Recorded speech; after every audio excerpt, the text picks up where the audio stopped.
এবং সবচেয়ে ভয়ঙ্কর ব্যাপার হচ্ছে আপনি যখন কারোর উপর জুলুম করেন, ওই মাজলুম আর আল্লাহর মাঝখানে কোনো ফারাক থাকে না। আল্লাহ ওই ফারাকের পর্দা উঠায় নেয়, দোয়া করলেই ওটা আরশে যেয়ে কবুল হয়ে যায়। খবরদার, মজলুমের কান্না কখনো বৃথা যায় না। জীবনের কোনো না কোনো সময়ে এর প্রায়শ্চিত্ত আপনাকে করতে হবে। জীবনের কোনো না কোনো সময়ে এর প্রায়শ্চিত্ত করে আপনাকে মরতে হবে।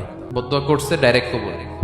খবরদার আমার পেনাঙ্গের ভাইয়েরা, আমরা যেন জালিম না হই।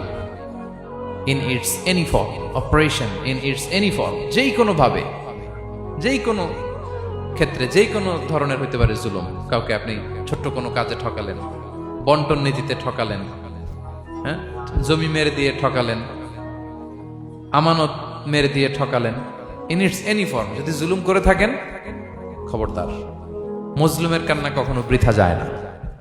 জুলুম শুধু আমাদের জন্যই হারাম না, আল্লাহর জন্য হারাম। আল্লাহ তাআলা বলেন হাদিসে কুদসিতে, ইয়া ইবাদি, হে আমার বান্দারা, ইন্নী হারামতু যুলমা আলা নাফসি, আমি জুলুমকে আমি আল্লাহ নিজের উপরে হারাম করেছি। ওয়া জাআলতুহু বাইনাকুম মুহাররামা, এবং এই জুলুমকে তোমাদের উপর হারাম করেছি। ফালা তাযালামু, তোমরা একে অপরের উপর জুলুম করো না। জুলুম শুধু আমাদের উপরই হারাম না, আল্লাহ নিজের উপরও হারাম করেছেন।